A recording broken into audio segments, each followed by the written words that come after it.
वचन की ओर जाएंगे। 3 मुलाकातें, 3 मीटिंग्स। प्रभु भोज, प्रार्थना और ऐसा नहीं है गॉस्पेल मीटिंग, सुसमाचार सभा, वो 3 के बारे में नहीं है। वचन से ऐसी 3 मुलाकातें देखने वाले हैं। एक प्रभु के व्यक्ति ने 2 राजा से 3 मुलाकात किया। दानियल की किताब इसमें से देखने वाले हैं ये 3 मुलाकात के बारे में।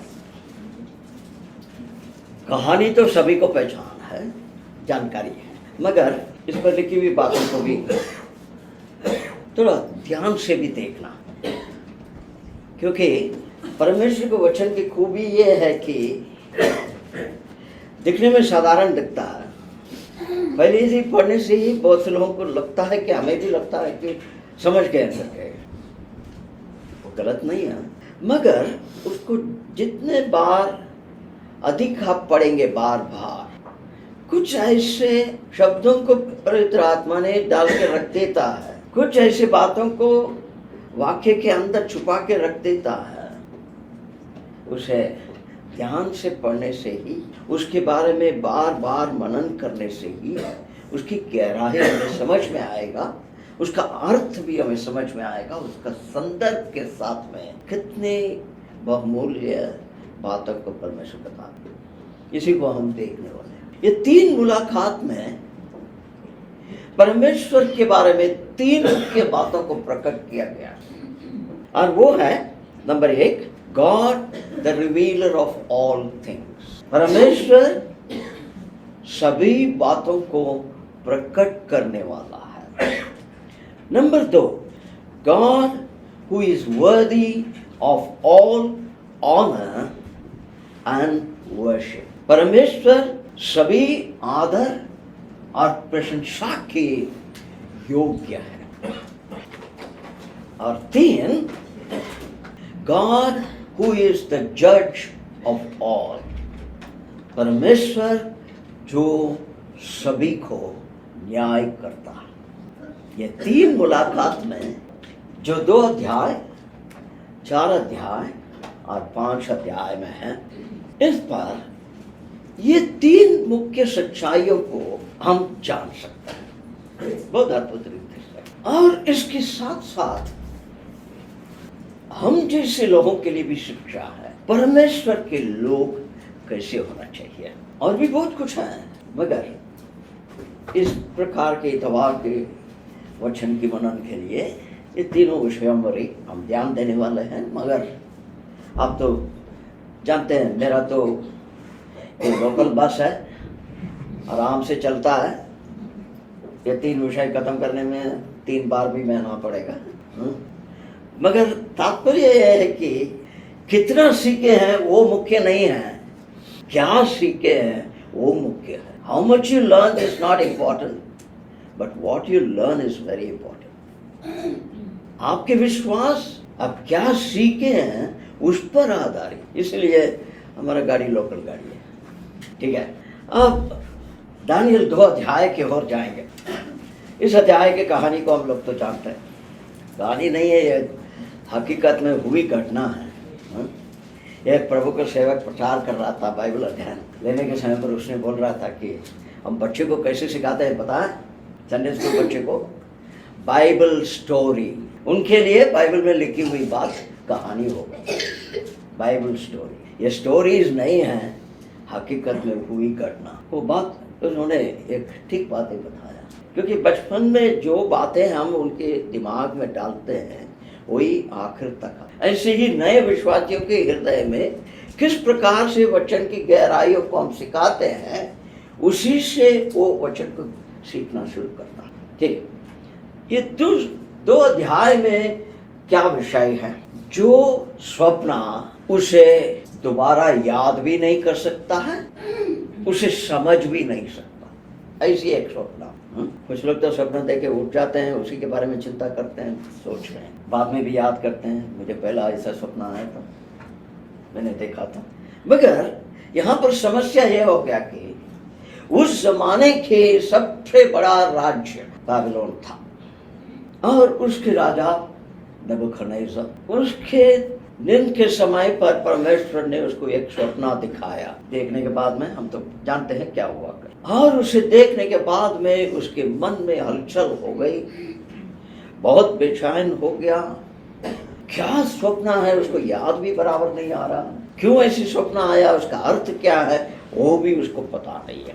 और उसने, जैसे हम जानते हैं, अपने दरबार में हुए बड़े बड़े लोगों को, बुद्धिमान लोगों को, विद्वान लोगों को, और जादू टोना करने वाले या ये करने वाले वो करने वाले, डिवाइनर्स जो बोलते हैं, हर व्यक्ति को बुलाया और पूछने लगा। ये सारे लोग जो है मनुष्य है, इनके लिए एक सीमा है, हर चीजों के ये लोग निपुण नहीं है, उनको भी ये बात समझ में आना चाहिए, ये परमेश्वर की योजना। क्योंकि ये राजा का मन में ये विचार था कि जिस देश में वो लड़ाई करके विजय प्राप्त करता था, उस देश के बहुत ही अच्छे दिमागों को अपने दरबार में लेके आता, ताकि भविष्य में उसके राज्य या साम्राज्य जो है मजबूत रहे, हर जगहों में उसके शासन के प्रभुत्व रहे। इसलिए बहुत से किस्म के लोग उसके पास में थे, उसके देश के लोग, और इज़राइल से भी हमने जानते हैं राजघराने के, और भी कुछ लोगों को, बहुत से लोगों को बंधुआई में ले जाने के समय पर कुछ लोगों को उसने चुनकर क्या किया वो भी हम जानते हैं। अब ये सब होकर के आगे बढ़कर जा रहा है, यहाँ पर यह घटना है।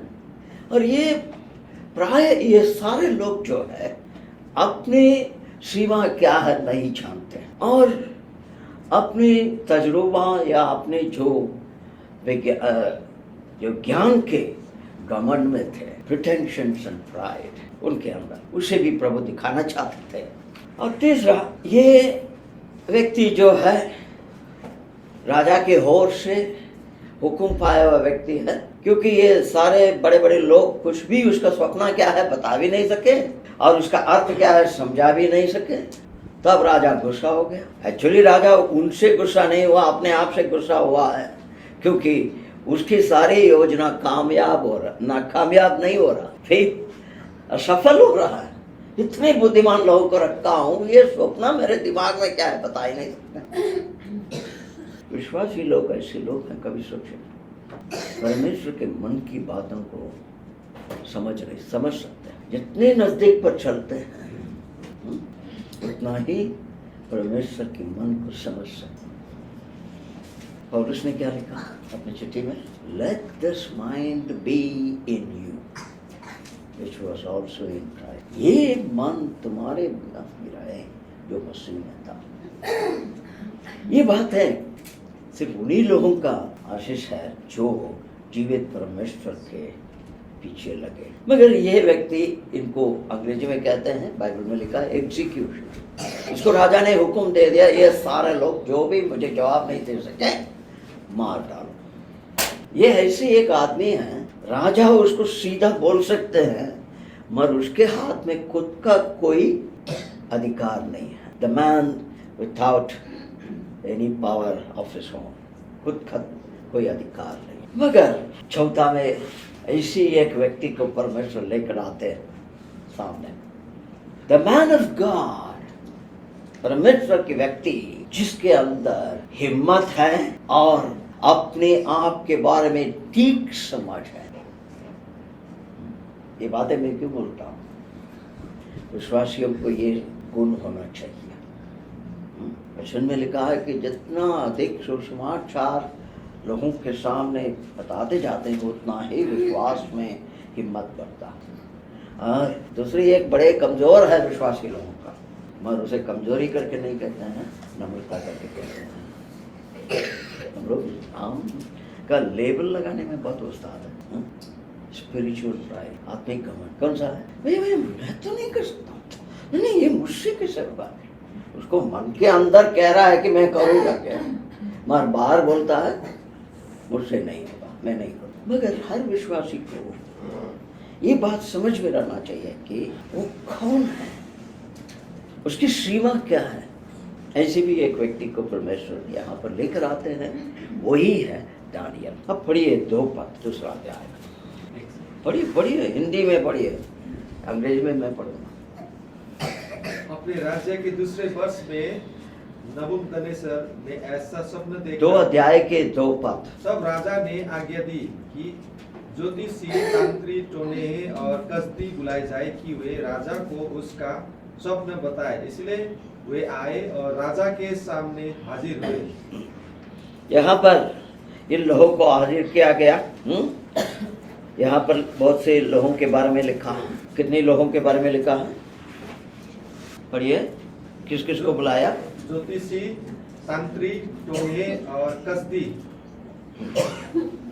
ये लोग, कुछ लोग जो है आपके इसमें ज्योतिष करके लिखा है, और ये लोग ज्योतिष, उसका ठीक अर्थ जो है, ये लोग पवित्र शास्त्री, इनकी जो शास्त्र जो रहता है उसकी निपुण लोग, जैसे यहूदियों में स्क्राइब शास्त्री लोग होते थे, ऐसे लोग। और दूसरा है जादू टोना करने वाला, और तीसरा है सॉर्सरर, ग्लोब रख करके उससे से कुछ आपको दर्शन दिखाए, एन्चेंटर, यूजर्स ऑफ इनकांटेशन, ये सब ऐसे बहुत से लोगों को।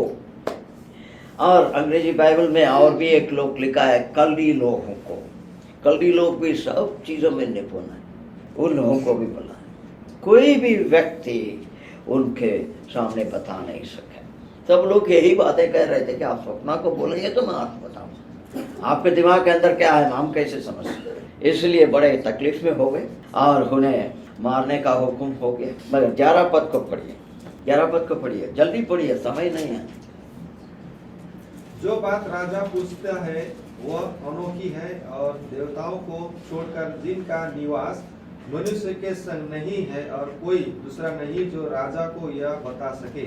एक सच्चाई को इन लोगों ने कबूल किया वहां पर। कौन सी सच्चाई? देवताओं को छोड़कर जिनका निवास। पढ़िए दोबारा। जो बात राजा पूछता है वह अनोखी है, और देवताओं को छोड़कर जिनका निवास मनुष्य के संग नहीं है। हाँ, जो शरीर में नहीं रहता है उनको छोड़कर दूसरा कोई इसके बारे में बोल नहीं सकता। यहाँ पर इन लोगों ने अपने देवताओं के बारे में बोलते हैं, उनकी समझ वही है। मगर एक सच्चाई इसमें है कि यह मनुष्य के ज्ञान की बाहर की बातें हैं, इसे हम लोग बता नहीं सकते। वचन में लिखा है गुप्त बातें और ज्ञान की बातें परमेश्वर का है, मनुष्य का नहीं है। 12 पद पढ़िए। इस पर राजा ने झुंझलाकर और बहुत ही क्रोधित होकर बेबीलोन के सब पंडितों का नाश करने की आज्ञा दे दी। देखिए, जब इसमें समझने वाली बात यह है कि हम ये नहीं सोचना चाहिए कि ये लोग बेकाम रह गए इसलिए उसे मारने के लिए कह दिया करके, वो नहीं है, वो भी सही है, आखिर मतलब शारीरिक रीति से हुआ। मन इसकी पीछे छिपी हुई बात क्या है कि उसकी सारी योजना अब सफल हो गई है। इतने खर्च किया, इतना मेहनत किया, हर बातें सफल हो गया, नाकामयाब हो गया ये व्यक्ति, ये राजा। कितनी बड़ी धक्का है उसकी घमंड के ऊपर, उसकी गर्व के ऊपर। इसलिए गुस्सा हो करके, जब हमें गुस्सा होता है तो हम क्या करते हैं? हाथ में जो चीज पाया उसको उठा करके भड़काते हैं, है कि नहीं? गुस्सा लोग सब चुप है, क्योंकि गुस्सा आता है करके बोल दिया तो गलती हो जाएगा। और गुस्सा लोग ही ज्यादा गुस्सा करते हैं भैया, इसलिए वो उनको मारना शुरू कर दिया। अपने हाथ को उसने कबूल करना था कि मैं कितना छोटा हो गया, उठा करके उनको बेगुनाह लोगों को मार दिया। वो लोग क्या करेंगे भाई? अब पढ़िए 14 पद। तब दानियल ने अगरशकों के प्रधान अर्योक से, जो बेबीलोन के पंडितों को घात करने के लिए निकला था, सोच विचार कर और बुद्धिमानी के साथ कहा। 15 पद। और राजा के हाकिम अर्योक से पूछने लगा, यह आज्ञा राजा की ओर से ऐसी उतावली के साथ क्यों निकली? तब अर्योक ने दानियल को इसका भेद बता दिया। क्योंकि अब जब 13 पद पढ़ेंगे तो दानियल के घर के दरवाजा भी खटखटाने लगे। दरवाजा खोलो भाई, तुम चारों बाहर आ जाओ, दानियल और उसके तुम लोगों को भी मारना है। राजा ने बोल दिया सारे को खत्म करो। तब ये पूछ रहा है, क्या पूछ रहा है? यहाँ पर वचन में लिखा है, पढ़िए 14 पद को दोबारा, आस्ते आस्ते पढ़िए। तब दानियल ने अंगरक्षकों के प्रधान अर्योक से, जो बेबीलोन के पंडितों को घात करने के लिए निकला था, सोच विचार कर और बुद्धिमानी के साथ कहा। हाँ, क्या लिखा है? सोच विचार विचार के। ये हिंदी में भाषांतर है, नेपाली में के लिखा? हेलो नेपाली? अब दानियलले सल्लाह र बुद्धिको साथ, हाँ, सल्लाह र बुद्धि के साथ, सोच विचार करके नहीं, सल्लाह और बुद्धि के साथ। सल्लाह किसे किया? परमेश्वर के साथ। जब ये खबर को सुना तो उसने तुरंत अपना हॉटलाइन शुरू कर दिया, परमेश्वर ये क्या बात है। तब उसने आराम से उसने कह रहा है कि राजा ने इतने जो क्या कहते हैं अथार क्यों किया, मतलब इतना जो हेस्ट में जल्दीबाजी क्यों किया इस विषय में? क्योंकि यहाँ पर दानियल को बुलाया नहीं गया अभी तक, मगर उसको हत्या करने के लिए आ गए, उसको मारने के लिए आ गए। इसलिए उसने कहा कि he answered him with counsel and wisdom। और उसने उसको ये हिम्मत थे, विचार करके देखिए, ये गुलाम है ये दानियल, और राजा के हुकूमत के बारे में कह रहा है कि it is a hasty decision, जल्दीबाजी में की हुई निर्णय है ये। हमारा राष्ट्रपति या प्रधानमंत्री को हम ऐसे बोल सकते हैं? उसकी सेक्रेटरी भी बोल नहीं सकता, बहुत सोचना पड़ेगा, मगर इसने तो सीधा बोल दिया। इसको कहते हैं ना। और 16 पद में पढ़िए। तब दानियल ने भीतर जाकर राजा से विनती की कि उसके लिए कोई समय ठहराया जाए, ताकि वह महाराज को स्वप्न का फल बता सके। संदर्भ को समझना। राजा ने सारे लोगों को खत्म करने के लिए भेज दिया, हुक्म भेज दिया, और वो जब तक आकर के नहीं बोले सब खत्म हो गया, तब तक ये शांत नहीं होगा। मामला बहुत गर्म है, उस समय पर जा करके राजा के सामने खड़े होकर के कहने की हिम्मत है, और एक विश्वास, आत्मविश्वास था। वो कहाँ से आता? परमेश्वर की ओर से। उसने राजा से कहा कुछ समय दीजिए, मैं इसका अर्थ बता सकूं। उसके पास में उस समय पर कुछ भी है नहीं था, मगर उसके पास में ये चाबी है, जिस चाबी को लगाएगा तो सब कुछ हो जाएगा। मास्टर की है वो। कौन सा है? दुआ करना, वो है मास्टर की। कहाँ पर? किसके होर? स्वर्ग की होर। आवाज उठाओ, वहां से आएगा उत्तर। और 18 पद का पढ़िए। इस भेद के विषय में स्वर्ग के परमेश्वर की दया के लिए यह कहकर प्रार्थना करो कि बेबीलोन के और सब पंडितों के संग दानियल और उसकी संगी भी नष्ट ना किए जाए। कौन सा पद पढ़े थे? 18 दोबारा पढ़िए। इस भेद के विषय में स्वर्ग के परमेश्वर की दया के लिए यह कहकर प्रार्थना करो कि बेबीलोन के और सब पंडितों के संग दानियल और उसके संगी भी नष्ट ना किए जाए। पहले से ही तो बहुत से लोग मर गए हैं, अब इनका मरने का बारी है। हम उनके जगह में होते तो क्या करते हैं? हम अपने आप को बचाने की कोशिश करते हैं, ठीक है, हमारे घर वाले को बचाने के लिए। अभी यहाँ तो 3 दोस्त हैं, इनको बचाने के लिए कोशिश करना है। राजा के पास में तो गया, समय तो मांग लिया, मगर अंदर आकर के उसने दोस्तों को बताया कि ये बात है, राजा से समय मांगा है। अब क्या करेंगे? मास्टर की को प्रयोग करना, प्रार्थना करेंगे। प्रार्थना क्या करेंगे? हम परमेश्वर की दया को मांगेंगे। ये जो गुप्त की बातें जो परमेश्वर ने उसको दिखाया, दानियल को पता हो गया परमेश्वर की ओर से, हम उसके बारे में जानने का परमेश्वर में कृपा करें, दया दिखाएं, ताकि क्या नहीं हो। 18 पद में आपने पढ़े थे, दोबारा पढ़िए। इस भेद के विषय में स्वर्ग के परमेश्वर की दया के लिए यह कहकर प्रार्थना करो कि बेबीलोन के और सब पंडितों के संग दानियल और उसके संगी भी नष्ट ना किए जाए। प्रार्थना के विषय में पहला नंबर में कौन आया? थोड़ा ध्यान दीजिए। प्रभु जी, मैं और मेरा परिवार को बचा दो, मेरे बच्चे लोग ठीक हो जाएं पहला, और मेरे दोस्त बाद में, मेरा रिश्तेदार बाद। कैसे प्रार्थना करने के लिए बोला? दूसरों के लिए। हाँ, दूसरों के लिए। बेबीलोन 18 में लिखा। हाँ पढ़िए, बोलिए, उसको पढ़िए, पूरा शुरू से मत पढ़िए। हाँ कि बेबीलोन के और सब पंडितों के हाँ, बैबिलोन के पंडित और सभी पंडित जो दूसरे देशों से भी आए हैं, उनकी सुरक्षा पहला चाहिए हमें, उनके साथ साथ हमारा भी। ये सेफ्टी क्लास नहीं है भैया, ये सच्चाई है। दिल में जब ऐसे विचार होगा तब ऐसे बातें योजना में भी आएगा। ये है उसका हृदय की बात। उसने प्रार्थना करने के लिए कहा और 19 पद को पढ़िए। तब वह भेद दानियल को रात को समय दर्शन के द्वारा प्रकट किया गया। तब दानियल ने स्वर्ग के परमेश्वर का यह कहकर धन्यवाद किया। अब ये भी मनुष्य है, दानियल भी इस बात को याद रखिए। यदि उसके स्थान पर हम अभी होते, प्रार्थना किया और रात के समय पर दर्शन के रूप में, स्वप्ना में नहीं है, दर्शन के रूप में परमेश्वर ने उस सारे गुप्त बातों को उसको दिखाया। अब हालात क्या है? तलवार कड़ी है सिर के ऊपर। अब रहस्य पता हो गया।